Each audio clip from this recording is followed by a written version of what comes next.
రాకాలోకంకి స్వాగతం. ఈ కంటెంట్ మీకు నచ్చినట్టయితే లైక్ చేయండి, మీ బంధుమిత్రులకు షేర్ చేయండి. ఇప్పటివరకు సబ్స్క్రైబ్ చేసుకోకపోతే సబ్స్క్రైబ్ బటన్ని నొక్కండి, అదేవిధంగా బెల్ ఐకాన్ని కూడా నొక్కండి. మిత్రులారా, జమ్మూ కాశ్మీర్లో, ముఖ్యంగా కశ్మీర్ లోయలో పహల్గాం వంటి మరిన్ని దాడులు జరిగేందుకు ప్రయత్నాలు జరుగుతున్నాయి.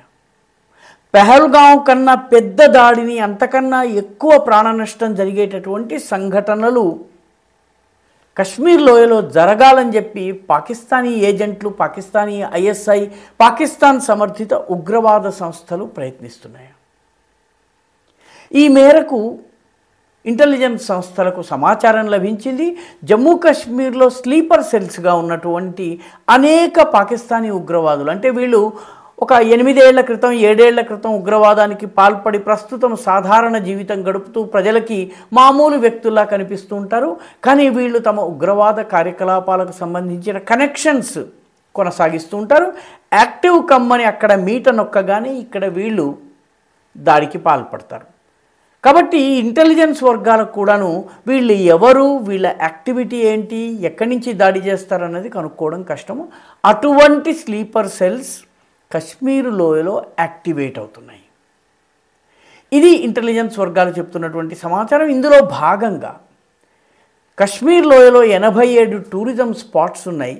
ఈ 87 టూరిజం స్పాట్స్కి భారతీయులు పెద్ద సంఖ్యలో దేశంలోని వివిధ ప్రాంతాల నుంచి వెళ్తూ ఉంటారు. జమ్మూ కాశ్మీర్ రెవెన్యూ కూడాను, జమ్మూ కాశ్మీర్ యొక్క ఆర్థిక ఆదాయం కూడాను ఈ టూరిస్టుల నుంచే వాళ్ళకి లభిస్తుంది.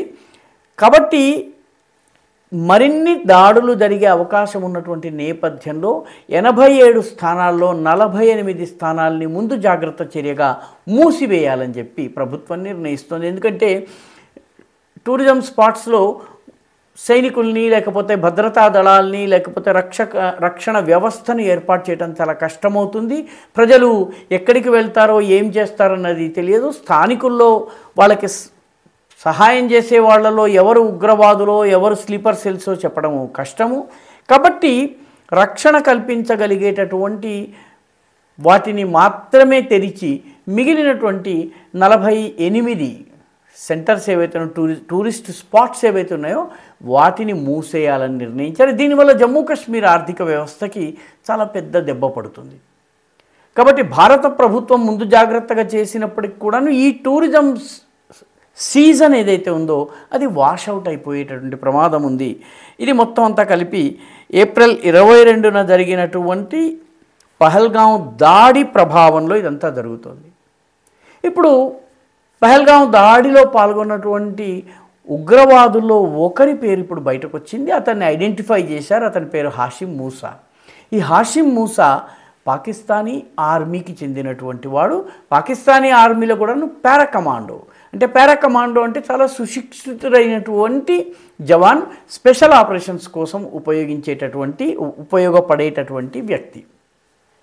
ఇతను ఆర్మీ నుంచి రిజైన్ చేసి లష్కర్ ఎ తోయిబాలో చేరాడా, లేకపోతే ఆర్మీయే ఇతన్ని లష్కర్ ఎ తోయిబాకి కశ్మీర్లో ఏదో పెద్దది చేయమని చెప్పి డెప్యుటైజ్ చేసిందా, ఇంకా తెలిసి రాలేదు.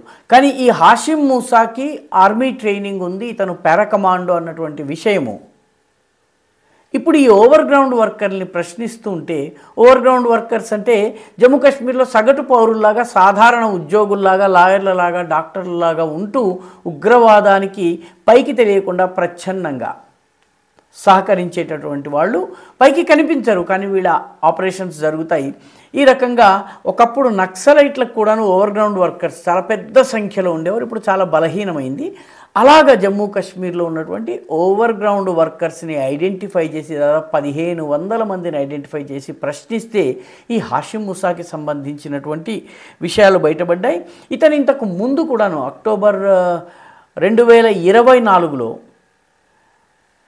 గాందర్బల్ జిల్లా ఉంది, ఉత్తర కాశ్మీర్లోని జిల్లా ఇది సాధారణంగా చాలా శాంతియుతమైన జిల్లా. ఉగ్రవాదానికి చాలా తక్కువ మద్దతు ఉన్నటువంటి జిల్లాల్లో ఈ గాందర్బల్, గురేజ్ ఇటువంటి ప్రాంతాలు ఉంటాయి. స్థానికుల మద్దతు ఉండదు. ఈ గాందర్బల్లో ఒక టూరిజం స్పాట్ ఉంది. ఆ టూరిజం స్పాట్ పేరు గగన్గిర్. ఈ గగన్గిర్లో అక్టోబర్ 2024లో 6 నాన్ లోకల్స్ని చంపారు. ఒక డాక్టర్ని కూడా ఇతను చంపేశాడు. ఆ తరువాత కూడా కశ్మీర్లో ఇతను తలదాచుకుని ఉంటూ ఉన్నాడు. ఆ తర్వాత బారాముల్లా జిల్లాలో ఉన్నటువంటి బూటాపత్రి అనేటటువంటి ప్రాంతంలో 2 జవాన్లను, మిలిటరీ జవాన్లను కూడా ఇతను ఒక సర్ప్రైజ్ ఆపరేషన్లో చంపేశాడు. మిలిటరీకి సహాయం చేసేటటువంటి పోర్టర్లు, మిలిటరీకి సంబంధించిన వస్తువుల్ని మోసుకెళ్ళేటటువంటి స్థానికులు ఉంటారు, వాళ్ళని పోర్టర్స్ అంటారు. పోర్టర్స్ని కూడా చంపేసేశాడు.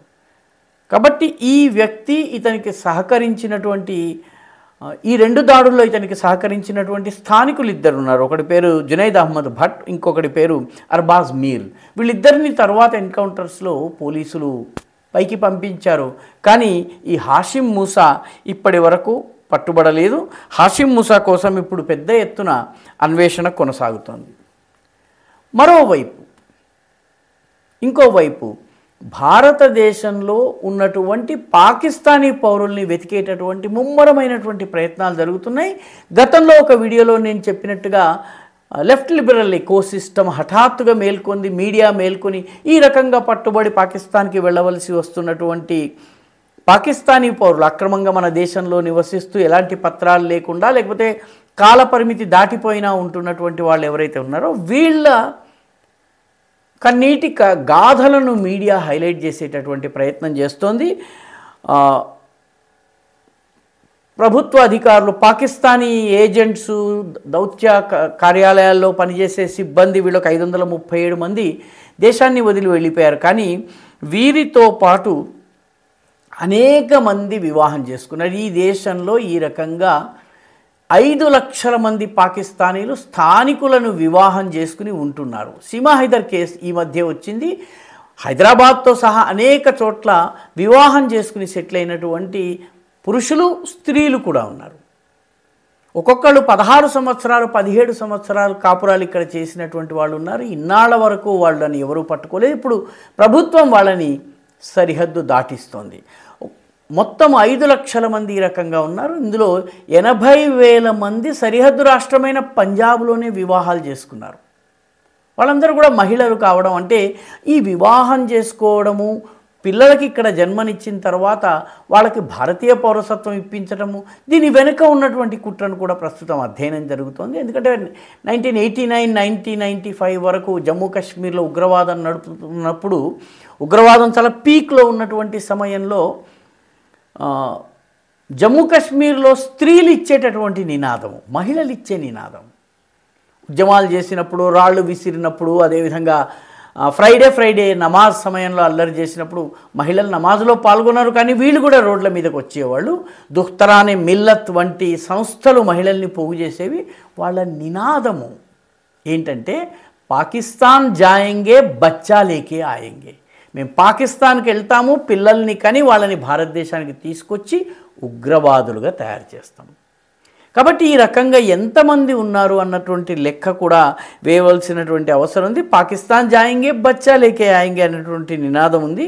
దురదృష్టవశాత్తు ఇన్ని సంవత్సరాలకు కూడా పాకిస్తానీ వ్యక్తులను భారతీయులు వివాహం చేసుకోవడానికి లేదు అన్న చట్టం లేదు. పర్యవసానంగా చట్టబద్ధంగా ఈ వివాహాల్ని వ్యతిరేకించడానికి ఆస్కారం లేదు.